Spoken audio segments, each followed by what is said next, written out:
നമസ്കാരം. സതീശൻ ഭരണം തുടങ്ങി വെച്ചു. കാരണവന്മാരെയും പ്രതിപക്ഷത്തുള്ളവരെയും ഭരണപക്ഷത്തുള്ളവരെയും അങ്ങനെ സമൂഹത്തിന്റെ നാനാതുറയിലുള്ളവരെയും വിളിച്ച് സദസ്സിലിരുത്തി അനുഗ്രഹം വാങ്ങി ജനസമ്മതനായ നേതാവ് എന്ന നിലയിൽ ആർപ്പുവിളികളെ സാക്ഷിയാക്കി സതീശൻ കേരളത്തിന്റെ ഭരണചക്രം കയ്യിൽ പിടിച്ചു.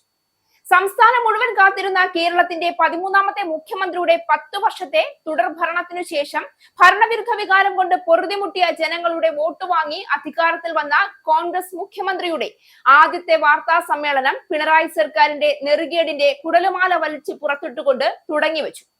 ഒന്നാം മന്ത്രിസഭാ യോഗത്തിൽ തന്നെ നവകേരള യാത്രക്കിടെ KSU യൂത്ത് കോൺഗ്രസ് പ്രവർത്തകരെ മുഖ്യമന്ത്രിയുടെ ഗൺമാന്മാരടക്കം മർദ്ദിച്ച കേസിൽ ഗൺമാന്മാർക്കെതിരെ പുനരന്വേഷണം നടത്താൻ മുഖ്യൻ ഉത്തരവിട്ടു. ആലപ്പുഴയിലെ ഗൺമാന്മാരുടെ മർദ്ദനത്തിൽ SIT രൂപീകരിക്കാനുള്ള ശുപാർശ ആഭ്യന്തര വകുപ്പിനെ കൈമാറി. DGP, SP റാങ്കിലുള്ള ഉദ്യോഗസ്ഥർ കേസ് അന്വേഷിക്കും. ഇന്ന് തന്നെ SIT രൂപീകരിക്കാനാണ് തീരുമാനം. ശുപാർശ ആഭ്യന്തരമന്ത്രി നേരിട്ട് പരിശോധിച്ച ശേഷം ഉത്തരവിറങ്ങും.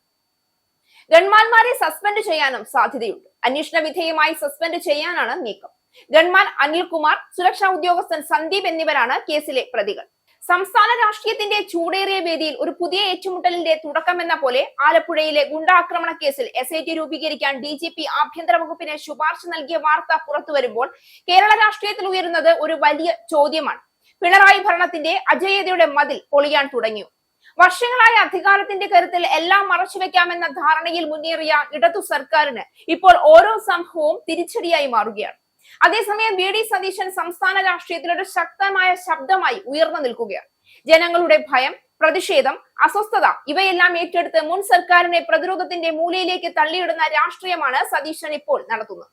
ആലപ്പുഴയിലെ ഗുണ്ടാക്രമണ കേസിൽ പ്രത്യേക അന്വേഷണ സംഘം വേണമെന്ന ആവശ്യം ആദ്യം ശക്തമായി ഉയർന്നത് പ്രതിപക്ഷ വേദികളിൽ നിന്നായിരുന്നു. സംസ്ഥാനത്ത് ക്രിമിനൽ സംഘങ്ങൾ വളരുന്നതും രാഷ്ട്രീയ സംരക്ഷണത്തിന്റെ പേരിൽ നിയമവ്യവസ്ഥ തകരുന്നതുമെന്ന വിമർശനം കഴിഞ്ഞ കുറെ മാസങ്ങളായി ശക്തമായി. ആ വിമർശനങ്ങൾക്ക് മറുപടി നൽകാൻ കഴിയാതെ വന്നപ്പോഴാണ് കോൺഗ്രസ് സർക്കാർ ഇപ്പോൾ അന്വേഷണത്തിലേക്ക് അധികാരത്തിൽ വന്ന ഉടൻ നേരിട്ട് കടന്നത്.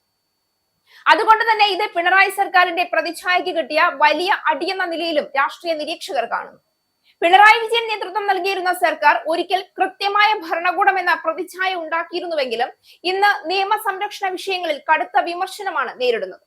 സ്വർണ്ണക്കടത്ത് മുതൽ വിവിധ ആക്രമണ കേസുകൾ വരെ അന്നത്തെ സർക്കാരിനെ പ്രതിരോധത്തിലാക്കിക്കൊണ്ടിരിക്കുകയാണ്. ജനങ്ങൾക്കിടയിൽ ഭരണത്തിന് നിയന്ത്രണം നഷ്ടമാകുന്നുണ്ടോ എന്ന സംശയം പോലും ഉയരാൻ തുടങ്ങിയിരുന്ന ഘട്ടത്തിലാണ് തിരഞ്ഞെടുപ്പിൽ പിണറായി സർക്കാരിനെ ജനം തുടച്ചു നീക്കിയത്. ഇതിനിടയിൽ സതീശന്റെ രാഷ്ട്രീയ നീക്കങ്ങൾ ശ്രദ്ധേയമാകും.